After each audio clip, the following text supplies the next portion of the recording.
Welcome, everyone. My name is Diane Sharp. I'm the Director of Admissions for the Wharton EMBA Program for Executives in Philadelphia. Tonight, we have an amazing panel here with us. The topic tonight, of course, is the LGBTQ plus community. And we're here with people from the East and West Coast campuses who are going to share their experiences with you. First, I'd like to start by swinging it over to my West Coast counterpart, Barb. Thank you, Diane. Hi, everyone. Thanks for joining. I'm Barb Kraft, Director of Admissions for the Wharton MBA program in San Francisco. Really excited about this evening's panel and topic. We are just one MBA program at the Wharton School, so whether you decide to get an MBA through our full-time MBA, where you would leave your career and go full-time on main campus, or do our executive program, whether that be with the Philadelphia cohort or the San Francisco cohort, it is just one Wharton MBA. So it's the same degree, it's the same number of credit hours, contact hours, same faculty. Even in San Francisco, they fly out to teach in the program.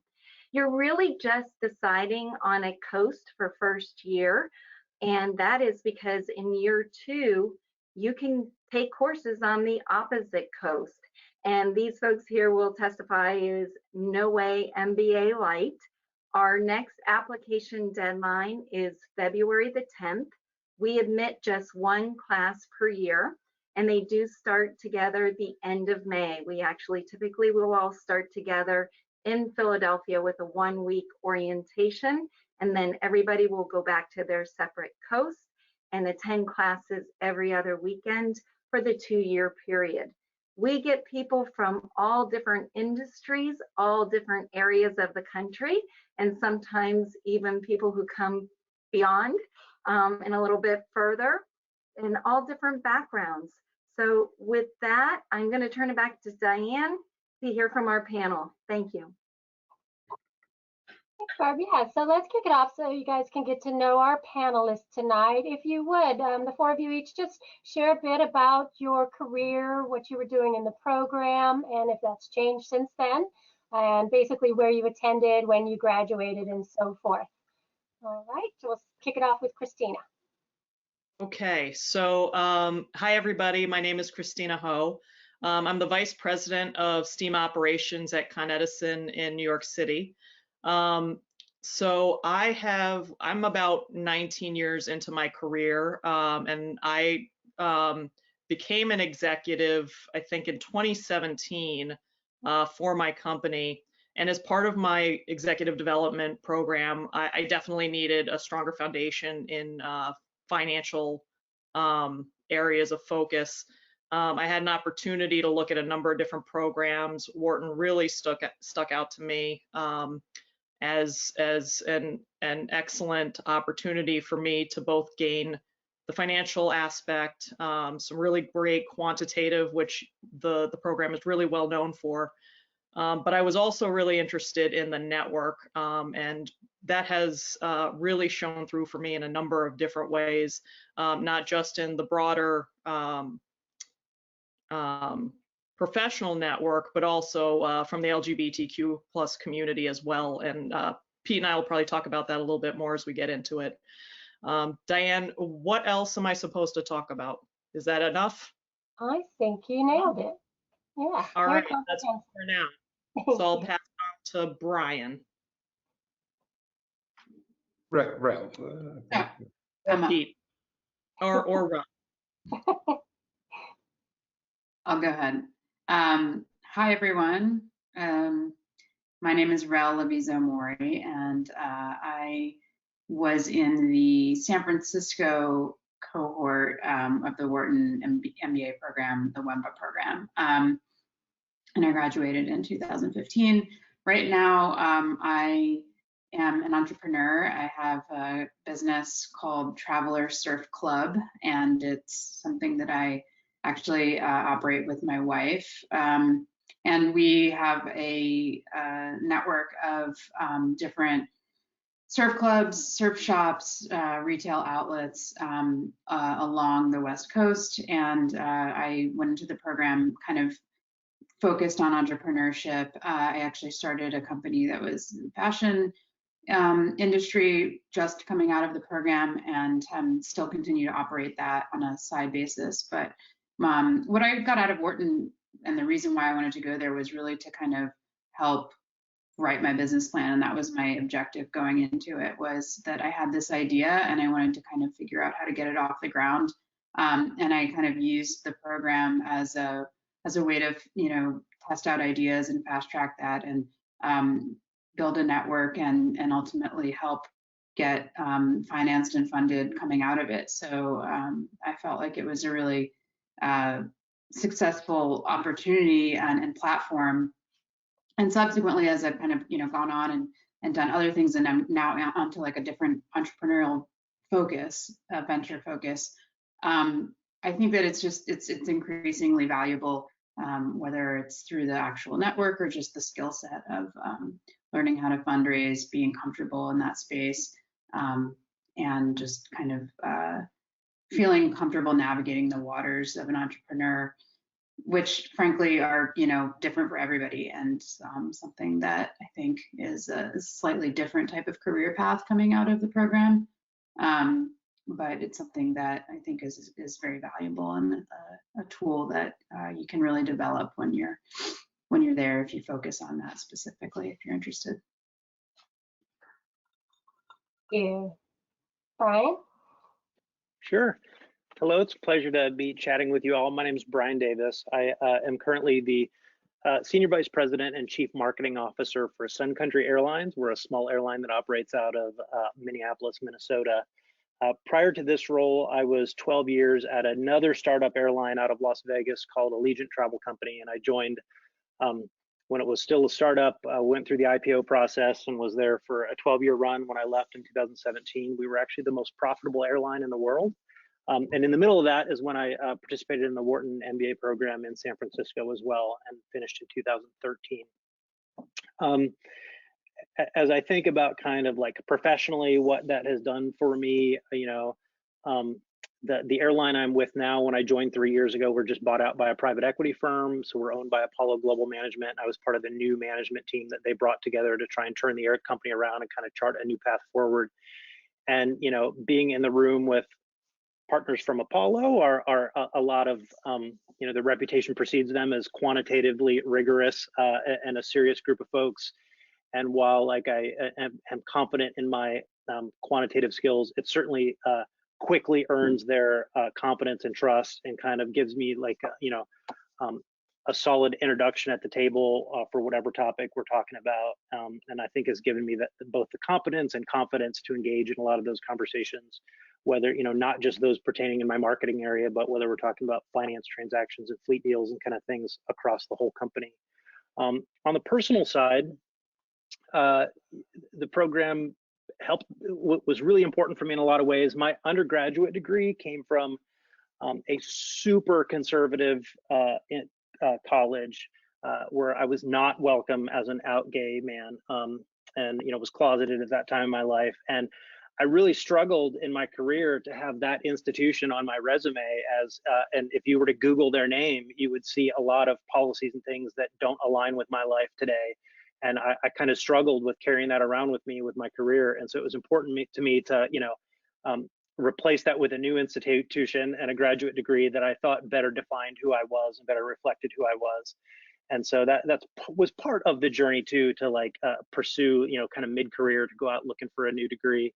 And I'm really grateful. At the time I entered the program, I was 1 year into a relationship with my boyfriend at the time. And, I was really thankful for how welcoming the Wharton program was to him, and inviting him to all the events with spouses and partners and others. And he, for that 2 years, developed a lot of great relationships with the other husbands and wives and partners of the other students, and grew some friendships that continue to persist today. And he and I have since been married and now have 2 young daughters at home. We have a 3-year-old and a 9-month-old. So it's been a great journey. I hope I hit all the important points there. Thank you. All right. Hi, everyone. My name is Pete Hanna. I am WEMBA 44 from Philly. So basically, we graduated in 2020, fresh off school. I am a general surgeon by training, and when I went into school, I was about 16 years into practice. A few years ago, I took a chairman position. I'm in Baltimore, and I took a chairman position in a hospital. And my mind, I'm going to be a surgeon all the time. That's my focus. But when I took that role, I kind of got recognized for my leadership skills, and I kept getting pulled more and more into projects and leadership roles. And I recognized the need for physicians to be engaged in leadership and management of hospitals and health systems. And throughout the years, I realized that I will bring much more value as a leader in a health system rather than my role as a surgeon. So at that point, I realized I need the financial training, the administrative training, and I decided to join an MBA. And I think we're going to talk later about why we chose Wharton. Currently, since graduation, COVID hit, and I'm moving in 2 weeks for a new role to DC. I accepted a chief medical officer at the Inova Health System. So it'll be a big transition, and I'm excited about it. I think Wharton, we'll talk more about what we've gained, but it's amazing how much it expands your horizon, and it opens up venues in your mind that you would not have dared think of before. Since school, I got involved with the HRC, and now I'm on the HRC Greater DC Steering Committee, and excited to get involved more and more with them. So we'll talk more about everything else. Go ahead, Diane. Great, thank you. We encourage you to post your chat questions, and we'll certainly get to all we can, during this hour. So just to the panel, why in particular, an MBA, a Wharton MBA, and at this stage in your career? Christina? Okay, am I starting? Sure, All right. Go for it. So I mentioned that that I had recently become an executive at Con Edison, and for it's an electrical power utility, electric, gas, and steam. Long history of financial performance in the markets. I really felt like it was my obligation to make sure I had the most solid foundation in financial matters, really understanding the numbers. As an engineer by training, I like to understand numbers and data. And I said, I really need a better solid foundation there. And I think that was one of the big pieces that drew me to the program. Ironically, once I got into the program, I did take some finance classes, but I felt myself trending towards taking some of the entrepreneurial classes. And I really found those super valuable because I think the way that entrepreneurs think is really helpful for any leader in any important position making decisions for a business. And being able to think about the business like an entrepreneur was really important for me because utilities historically are not thought of as bastions of flexibility and forward thinking and change. And we're in a time frame when, frankly, the clean energy front is upon us. And there is just tons and tons of work for us to do to make sure that we're adjusting, adopting, and running safe, reliable systems that bring renewable power into the grid and into people's lives. So I found that those courses were extremely valuable to me particularly in how I think about the business, how I think about speed, and being able to interact with folks who are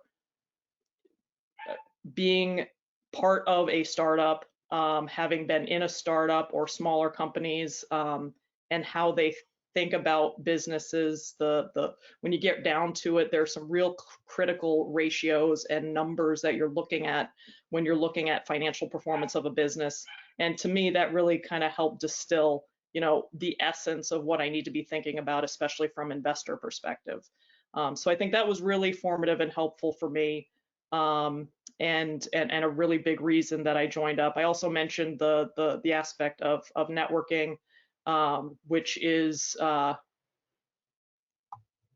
really found, particularly in those courses and the other ones, just such a wide diversity of people and backgrounds. And to me, that's so formative. I spent my whole 18 years of my career in the utility sector.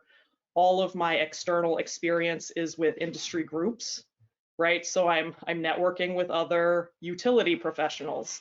I don't get to network with, someone who runs a surfing store empire or someone who is a surgeon. So I apologize. I also have some dog guests who are joining us. Sorry. Stop. All right. But to me, that was really, really valuable to get that perspective of talking to people across other industries, and hearing things about the way people work in other areas, just really important to me. Thank you. So, Rel, if you'll go next. I think often in these types of webinars, it's easier to keep the same order when people aren't. Yeah, that sounds good. I think why Wharton was, sorry, I had an intruder in my bubble. Hopefully the intruder's making dinner. So my reason for attending Wharton, I think I kind of hinted or sort of touched on this earlier, but really, I think wanting to have a certain level of confidence in going into a new venture. I had never done anything on my own or done anything, entrepreneurial that really, was, involved in taking as big a risk as I was, intending to do coming out of the program and starting up a new business from scratch. And I think that really, just having that baseline level of confidence was really important. And not only, I had worked for startup companies before, and I had seen them kind of plateau and get to a point where, either the leadership within the company was sort of, at their max capacity of what they knew how to do in order to bring the company up to the next level, and whether that meant, actually going out and securing like next level financing, or knowing how to hire properly and letting go of some control. And I think some of that, having seen it, being in startups where the management or the founders, faltered after a certain point, gave me, a little bit more of a incentive to want to do a program that I knew wasn't necessarily going to, or I didn't expect it to necessarily be as valuable at the front end of my career path in entrepreneurship. I was expecting that it would become more valuable as I go along, and I think that's proven to be the case. It certainly was valuable in terms of just generally launching my venture and new ventures.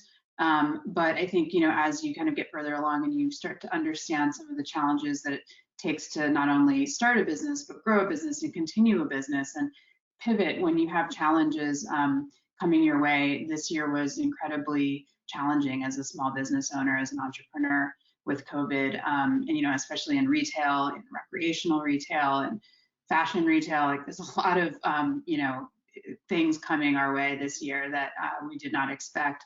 And I think just, being able to be nimble and learning that whole concept of pivot your business. And if it's not working in this place, you go over here, and it actually served very well this year.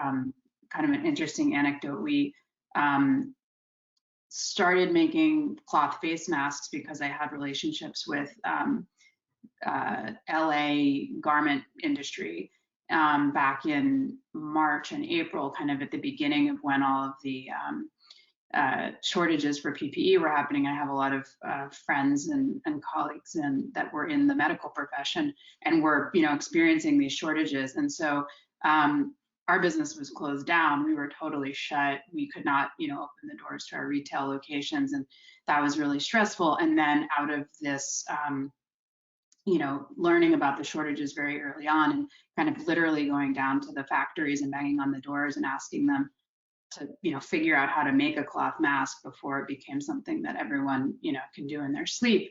That literally saved our business in terms of, making sure we had something to do. We had, the staff started working again, and we were able to stay busy during the sort of most lockdown period of March and April and into June. And so it was, I don't credit that all to Wharton. I think that just, comes out of like having good relationships and in a different type of business. But I think the mindset of, just, not getting kind of caught on your back foot and pivoting and being able to be, crafty about what you need to do in order to survive and keep your business going. I think that's something that certainly was an important thing to not only learn, but sort of practice a little bit in different coursework at the school. So that's my story. Right. For me, why an MBA mid-career? I think for a lot of my peers and a lot of our other cohort I saw were doing this because they wanted to make an industry pivot or a career change and make a significant change in their life, and kind of like this kind of investment in an intense business program kind of gives you that credibility and the springboard to do that. For me, it was more about I was in a really fast growing airline. When I joined, we were a startup. I think we had 11 airplanes. When I left, we had 120. And I watched a lot of times over those years, it seemed like every 3 or 4 years, there would kind of be this turnover where a lot of the management would get pushed out, and we're kind of told like, thanks, you were awesome when we had 11 planes, but now we have 25, and it kind of takes a different skill set at 25. So we're going to go recruit a new team of leaders. And then, 3 or 4 years, when you go from 25 to 50, I would see that happen again. And I remember thinking like, I don't want that to happen to me. I want to make sure that I'm growing and expanding myself so that like I can continue to be relevant here as the company's changing. And so kind of sought out the opportunity to challenge myself, expand my point of view. And, I certainly got that and more from both, as I already mentioned, the external credibility of having gone through the program and like what everyone knows that means about kind of being able to accomplish it, but just the personal confidence of, feeling comfortable sitting at the table during all types of conversations. And I think the exposure to lots of people and lots of subjects at Wharton kind of gave me that confidence.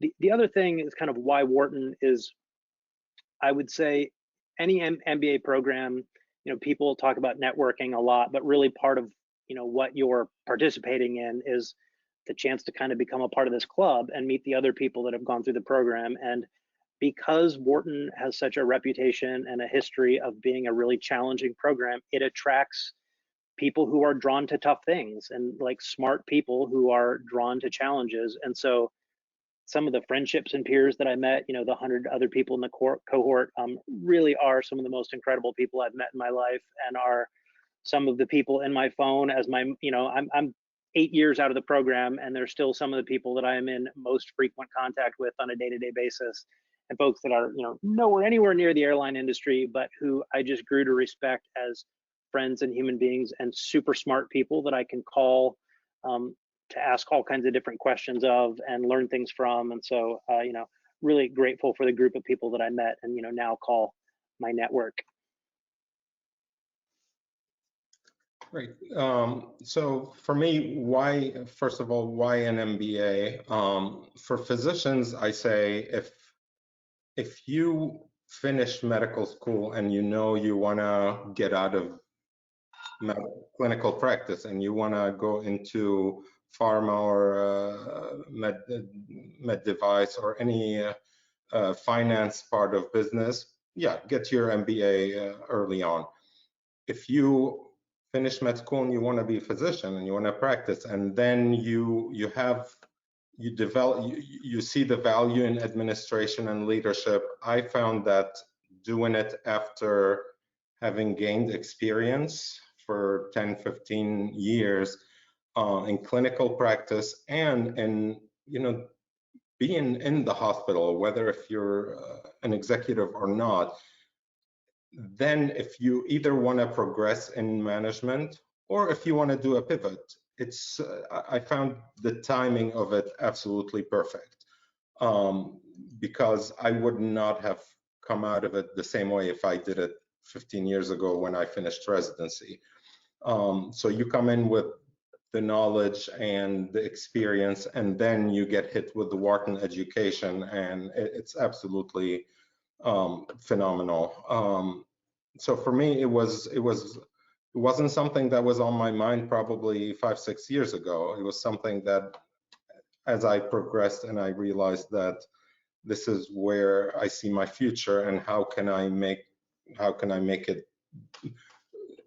what I bring to the table much more valuable. Why Wharton? Several reasons.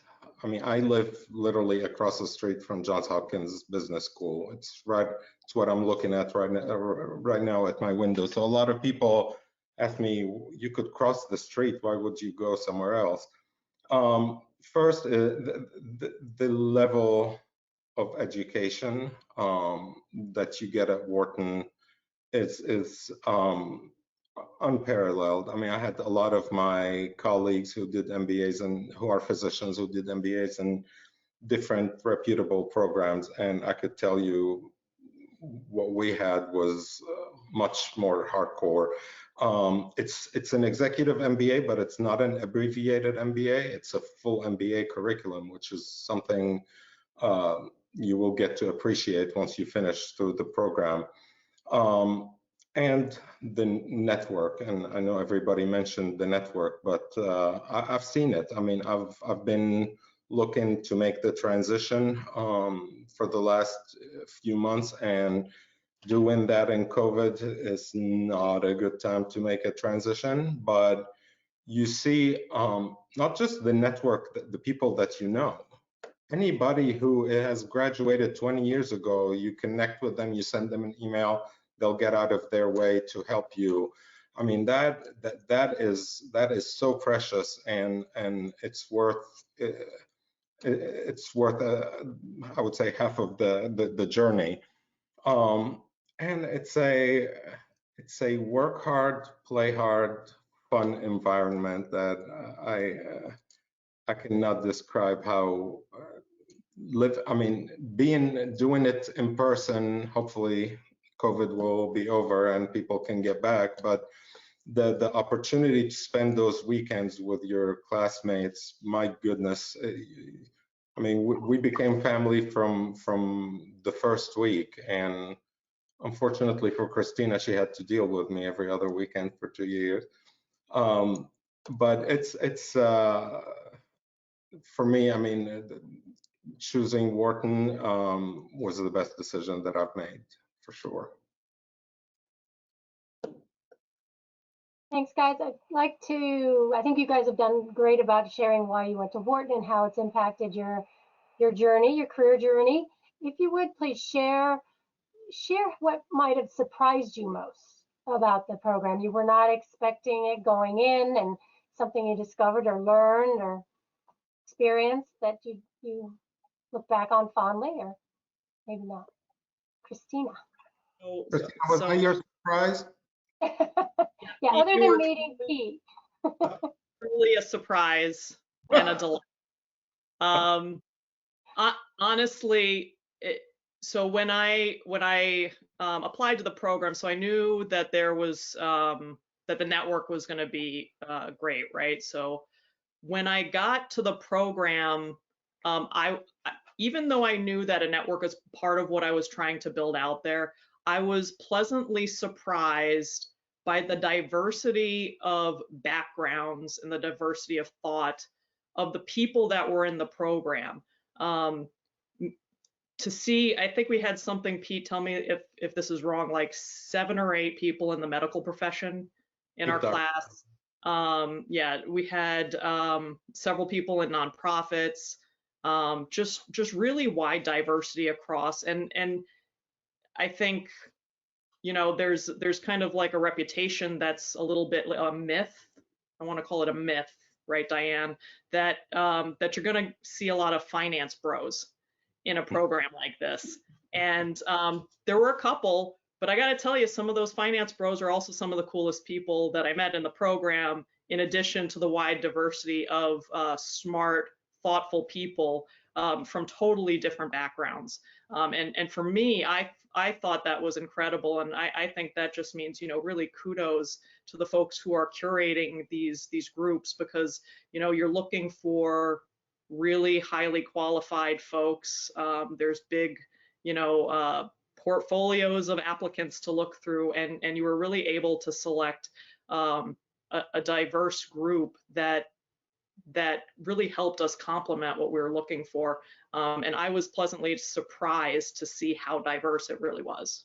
One thing that was actually kind of a good thing, was surprising, but I also think is a good thing, is I was surprised by how hard the program was. It's very rigorous. And I think that that's something that is another, and I don't mean to be a negative Nelly with these things, but I think it's good to be honest about it. It's a tough program. And the reason why that's good is that you realize how much you do get out of it if you can stick with that. So it's not something where you want to kind of feel like you're gonna phone it in, or, you know, some of these programs that, you know, maybe other, you know, that you may be looking at, it really is on par with, you know, a full-time MBA program if you're considering WEMBA. And it's, you know, something that you have to put a lot of energy into and a lot of time into.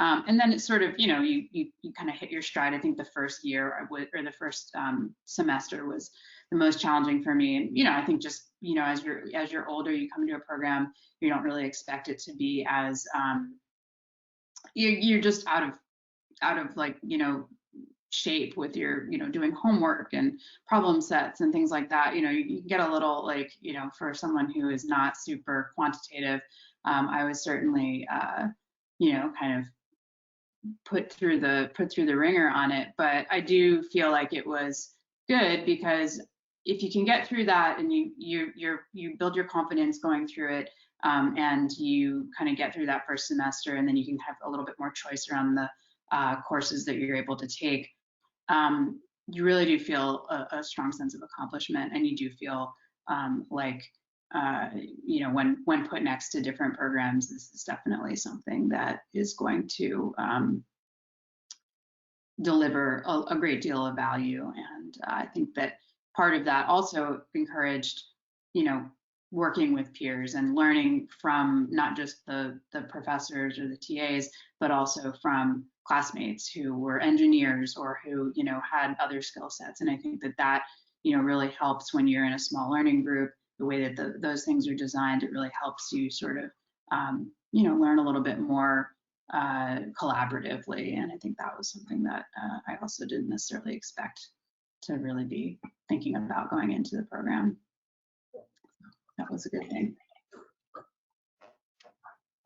Yeah, I think I would kind of like build on the same thing there. One of the biggest surprises to me was how much getting through the program really is about collaboration. I think of like my undergrad experience was all kind of like me and myself studying and doing homework and kind of taking tests and kind of powering through the program. But when it came to this program, you know, everyone's at a very different stage of their life. And I think I remember it was either at one of these meetings when I was thinking about school, or in the orientation program, where someone said, basically, you know, your life has 3 components to it. You've got a work life, you've got the MBA program, and you've got some kind of personal life. And throughout this program, you're really going to have to juggle all 3 of them. And whatever you do, don't let your personal life come in last. And so, like, you know, I entered the program in a new relationship that I was excited about and hoped would have a future. So I didn't want that one to come in last place. So then it really like comes down to like juggling, you know, if you're in the program, you have a career that's important to you and that you've advanced and have responsibilities, and juggling that with an intense academic program is really, you know, on one hand, you can do more than you think you can, and like rolling up your sleeves and focusing and really learning how to set priorities and accomplish tasks and use little bits of time to your advantage, but then also how to like work as a team. And there were times at work I found myself saying, hey, I've got a big thing going on at school. I'm going to ask a coworker to step up and take a lead on a project that maybe I would have otherwise taken a lead on. Or times at school in my learning team where I would say like, hey, I've got a big thing happening at work that I need to focus on, and someone else would do the heavy lifting, and then my turn would come another time when I was freed up and could focus more. And it really, once you were in the program, I felt like me and everyone around me were a team, and we were committed to getting one another through the program together. And that really came as a big surprise. Yeah, I mean, similar. My biggest surprise is, I mean, I came into the program thinking this is going to be a cutthroat environment. It's going to be tough people, everybody's competing, and everybody's a big shot, and it's going to be, and I mean, I love wherever I work or go to school. I love enjoying the journey. So I thought this is going to be the one time where it's going to be hard. And I give credit to Diane and Barb for truly, I mean, all of us throughout the years, the 2 years, we always said that you guys did a magical job in choosing the classmates, because everybody is incredible quality. Everybody, I mean, not just whether they're smart or successful, everybody's good. Everybody was like, out of 120 people, everybody got along with everybody. Everybody supported everyone. It was really a big surprise. I mean, I thought surely you'll have here and there trouble. No, and until now, I mean, it's like a big family. And for those of you who may not be very fond of the quantitative side of the world, do not worry. I went into school. I've been away from math for 20 years now. Before med school, math was my strength. But I figured that, oh my God, I am gonna struggle when it comes to anything quantitative. But no, I mean, it's from the beginning, it came back right away. But I had classmates that really, that was not their thing. And I ended up helping them with anything quantitative. And when it came to writing group papers, God, they lifted me, because I hate writing papers. So you'll always have people who will support you, whatever your strengths or weaknesses, you will get support for sure. And that was a nice surprise.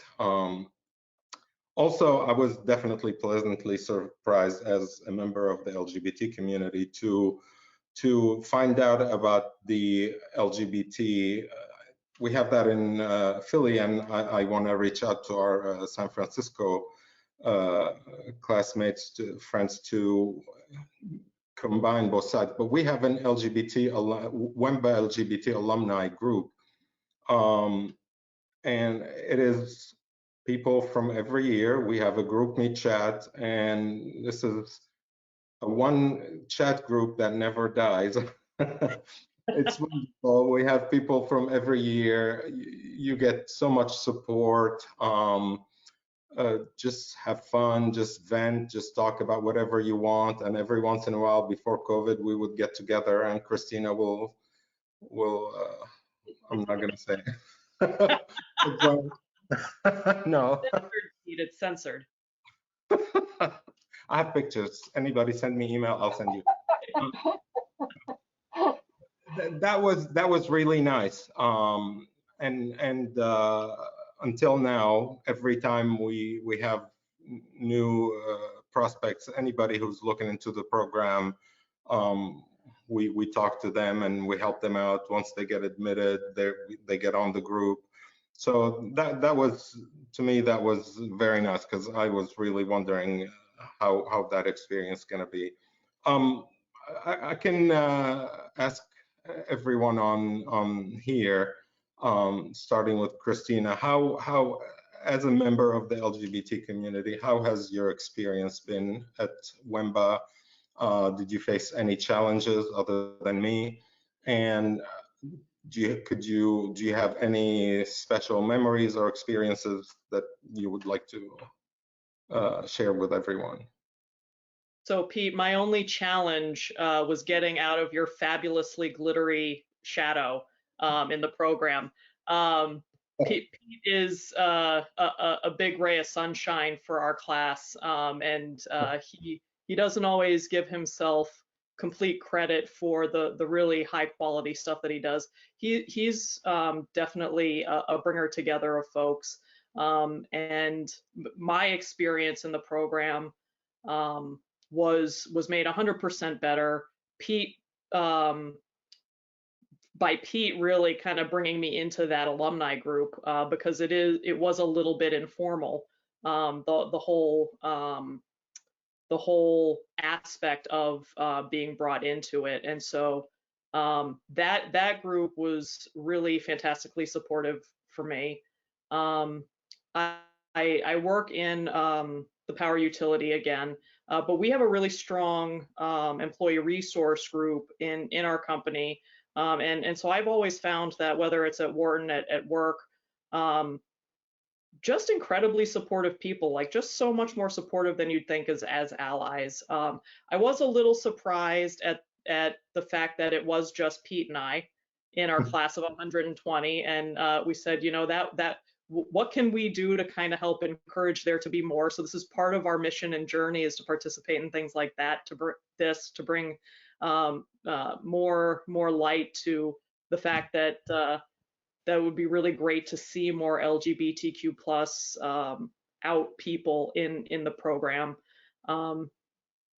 and really just kind of, you know, heartening for me. A big memory I had, I think, was a particular Pride week, and our classmates were just so interested in being supportive that several of them, many from Pete's learning team, dressed up in rainbow colors, and we all just kind of ran around jumping in between classes, having a great time and sharing with them what Pride is really about. And to me, that was a huge memory for me of Wharton overall, but particularly tied to that community. Well, yeah, I guess I felt like it was especially in San Francisco, you know, the Wharton community, the general, you know, kind of community is pretty open, and I think that's just nice to not necessarily feel particularly othered one way or the other about it. And kind of, I guess I wouldn't say maybe that's a good thing to not be able to point to any specific, you know, instances or times that I can recall where I felt particularly noticed as a member of the LGBTQ community, or, you know, in a way that would be negative in any way. But yeah, it just felt, you know, kind of just like normal life, and that's just how everything is. And my wife, who was my partner then, was always, you know, at social events that were thrown, and you know, she got to know some of the, you know, my classmates, and so I think in general it was just like a very, you know, I hate to say like normcore is like a you know, good thing. It was just a very kind of like open experience, and I think also like being in the San Francisco Bay Area, there was not a huge contingent of gay folks in our class. There were a few, and there were a few that kind of came about as things went along, and those will, you know, who knows where they are now. But you know, it was kind of fun to, you know, sort of be in this little community that sort of grew a little bit over the course of the 2 years, and I think that was kind of special for the people that did come out during the program, because they you know, maybe found a place where they could even though, you know, overall, like it's a pretty straight sort of, you know, straight environment, there was a smaller group of us, and you know, some of those folks kind of found a place to be a little bit more free and feel a little bit more open about, you know, exploring their, you know, their personal life. And so I think that was really cool. It wasn't my personal experience, but I was kind of a part of it tangentially with some of my classmates, and I think that's, you know, really great whenever you can, you know, learn about yourself and grow and be in a place that you feel supported enough to do that. Then that's really important and special. Right. Yeah, I think my thoughts were very similar to what Raul was saying, where the most remarkable thing about being a gay person in the program was how unremarkable it was. And I think why that was so important and impactful for me, again, it's kind of like thinking about my life journey and where I came from. My status as an alumni of my undergraduate institution, you know, to them today, I'm gay and that's it. And that like identifier is so big that it blocks everything else, and there's no space to have a conversation with anyone about anything else. And you know, coming into the community at Wharton, like, it's great to be open and honest about who I was, but like that didn't get in the way of kind of like having meaningful conversations with everyone about everything else. And you know, my now husband came and participated, but like it wasn't noteworthy that he was there. He was just there like everyone else's significant other was. And it was again, like part of that says probably a lot about like where my life journey has taken me, but it was so refreshing how much it wasn't a thing. Yeah, I remember before I applied to the program, when I talked to Diane by phone at first, and I asked her how's the culture there, because I wanted to make sure I'm not in a stage in my life where I want to get into a place where it's not going to be welcoming. And Diane immediately connected me with a student, with a gay student 2 years ahead of us, who was wonderful. He talked to me on the phone and told me how happy he was. And the year before us, there was like 6 or 7 people, and then it went down to me and Christina. Christina always was the role model, and I ruined all the progress. No, it was really heartwarming for me. I mean, our class is really diverse. You have people who have a lot of exposure to the gay community. You have people who do not.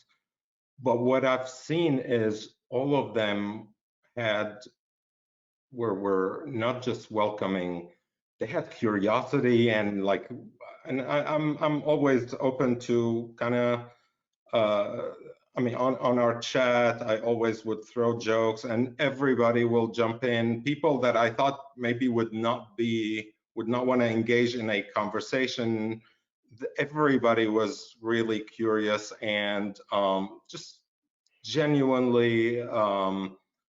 I don't think I've ever, and I'm sure Christina too, I don't think I've ever felt like it's anything.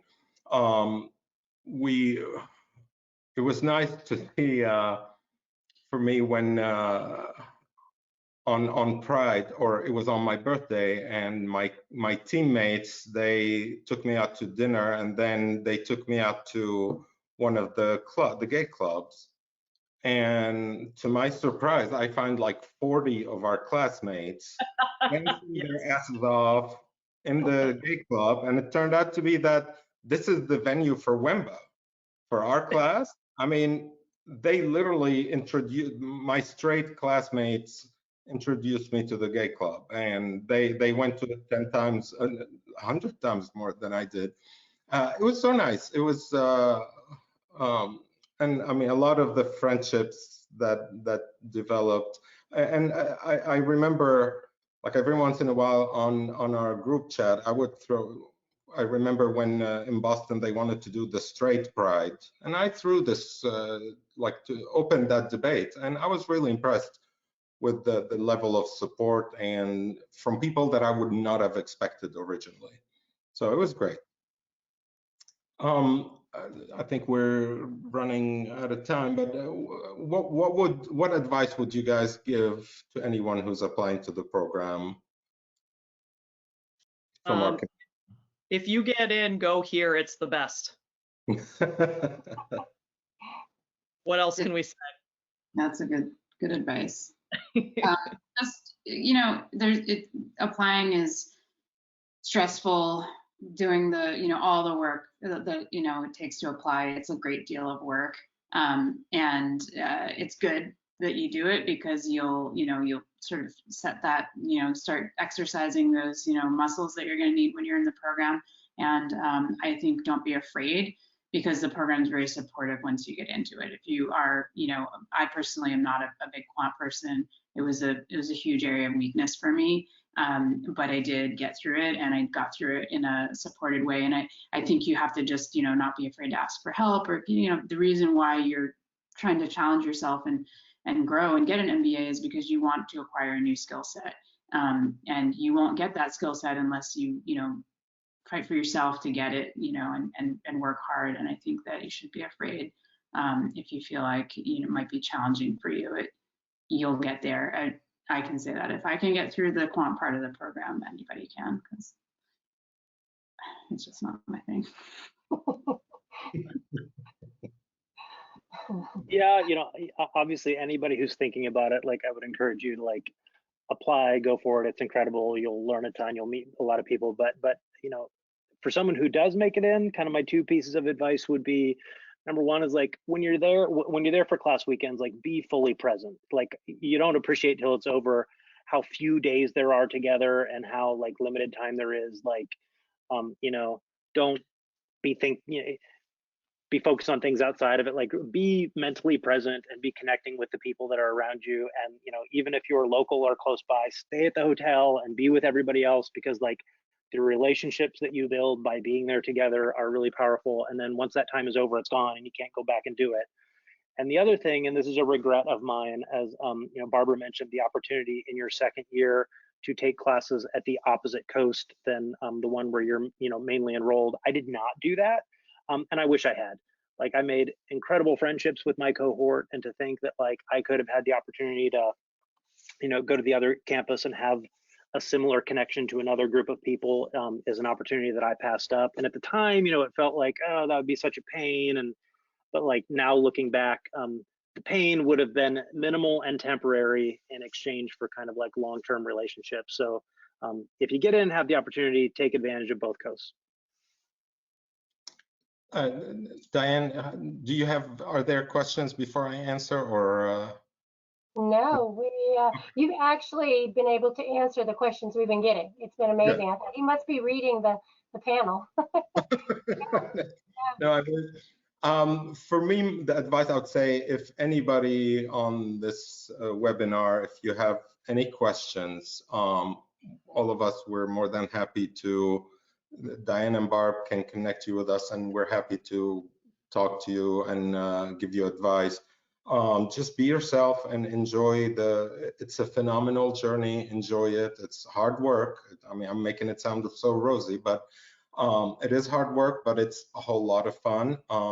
Be yourself, and never waste an opportunity to open minds. And in your class, you're going to have people who are very, very ready to be exposed and to have their minds open. So never waste such an opportunity. And last advice is make us proud. Thank you, all of you. And Pete, I think I could speak for both myself and Diane when I say the best part of our job is getting to work with smart, amazing, humble, kind people like all of you. Thank you for your time. Brian, don't forget, as a Wharton alum, you can always come back and audit classes at any time in your life at no charge, those elective classes. So we hope to see you all. Yeah, I'll do that when I'm beyond the bath time phase. Yeah. Perfect. Hope to see you guys again. Thank you very much for joining us tonight. Yes, do stay in touch. All right. Thank you. Good night. We're out here. Take care. Bye-bye. Bye.